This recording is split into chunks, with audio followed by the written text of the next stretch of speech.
uniforms in general. Like if you look at a museum, you see like our uniforms have gone through several permutations. I was hoping for something a little more old-timey with like the tassels or something like that. True. No, it's just the same uniform.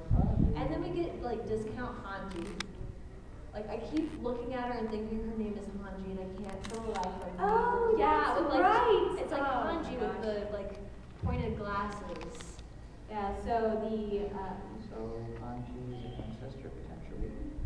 I hope not. You know what? I could see it. I really could see it being like Hanji's mom. Mom, more like grandma. Momji. Um, Her name's Momji now. there's a character who's from the military police, who's the leader of the military police. She looks like Hanji, but is more sadistic towards people, and is more like, oh, I'm the leader here, you will listen to me. And she does shady deals and everything. There's, during one of the rebellions, she has Zavi, the brother, go in first and be like this double agent, and like, have them trust you, and then tell us all their plans so we can knock them out of the park. Yes, I feel like she needs to sing a Disney villain song. Like I get that kind of vibe out of her. Like she's like, I'm evil, but also pretty and caring. Depending on how I like you depends on whether or not you die. Like there's very little in between. It's just like, oh, you're so sweet. Oh, that's like, what's that moving thing? Kill it. Oh, it's a person? Just make her become a Like, girl next. there's Oh no my in gosh. between. But like, I like her. She's been getting some interesting character development, and I'm hoping they're gonna get more into her motivations. Because it seems a little, like, I feel like a lot of animes these days decide to have a like malicious or sadistic character, and they never bother to give you any hint why. It's like, well, because we gotta check that box. We have to have the yandere. We have to have the, you know, creepy school counselor type. We have to have the sadistic female military chick. Yeah. Like, Just because you wanted to. just because cosplay more fan base? Yeah. Money? So I like that they're actually bothering to expand her character past the sadistic leader, and we're getting to see a little bit more of how she operates on like a personal level. One of the things that's super sad is that all these people in not only the town but in just the military in general, no, they're probably going to die like young and everything, and that there is hardly any hope in the world to combat these titans.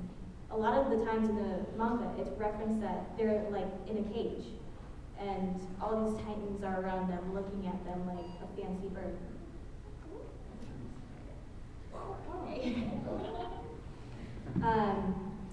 We actually have to wrap up soon because it's like, no, is that? No, we end at 4.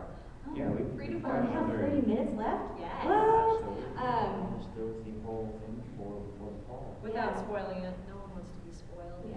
But bottom line, I think how this series is going to contribute to Attack on Titan as a whole is increasing the longevity of the series as a whole.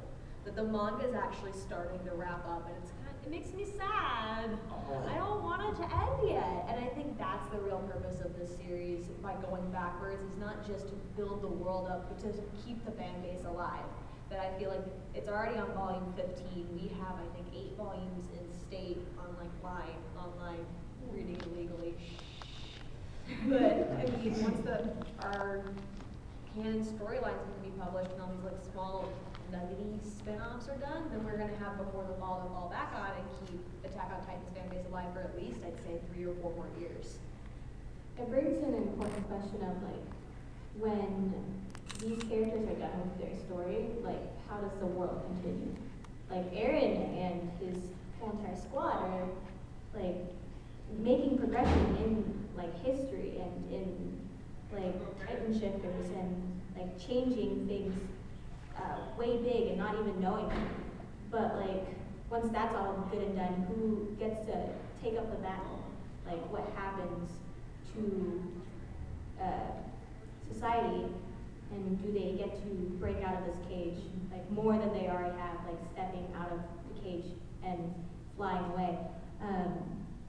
And I think Before the Fall does a good job of like giving that intenseness of like, we have no hope, but we're trying to do what we can with what we have and try to at least make an opportunity for people in the future, or like trying to learn to fight back.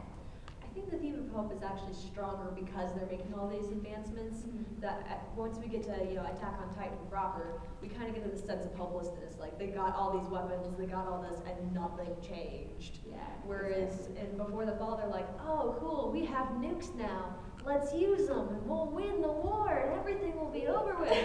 And you're just sitting here reading it like, honey, no. Like, honey, no. Yeah, We're like- still running into the same problem. I just met this character 3 chapters ago, and they're dead.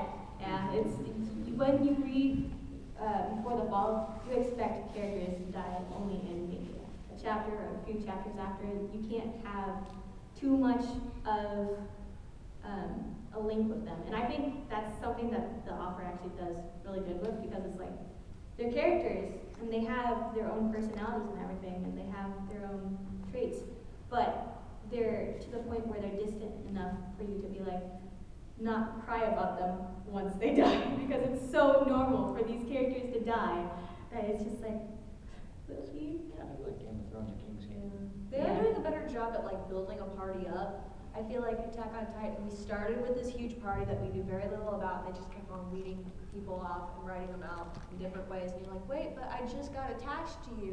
Whereas in this one, they're adding people to the group of main characters, and they're slowly expanding it. It makes me a little scared. I'm starting to get like that red shirt, oh gosh, Walking Dead sort of like, oh no, that character got a monologue, are they gonna die? Are they gonna die? Yes. Oh, they're alive. The people I love are living. Why? Why are you keeping them around? When are you going to take them away from me? Like, there's a little bit more of an attachment to Yeah, you start core getting characters. curious, like, wow, you survived that. You survived that? What? I think it really shows how the comparison of hope is from the beginning of Attack on Titan to Before the Fall. It was like, people and younger kids will cheer like when the expedition gets rolled out and everything, but it's like, Before the Fall, it's like these kids are like, everyone is like, hopefully we can get out of here one day, hopefully they'll come back and be alive. And it's like, you'll see like mothers and wives and like children stand there and be like solemn-faced because they know he's probably not gonna come back. It's super sad, they know. Well, in Attack on Titan, they expect some progress, but they're more towards, oh, they're probably gonna come back. Like, probably. Maybe Survival lose a limb or rate's something. been boosted by about 10 years. We're good. Yeah.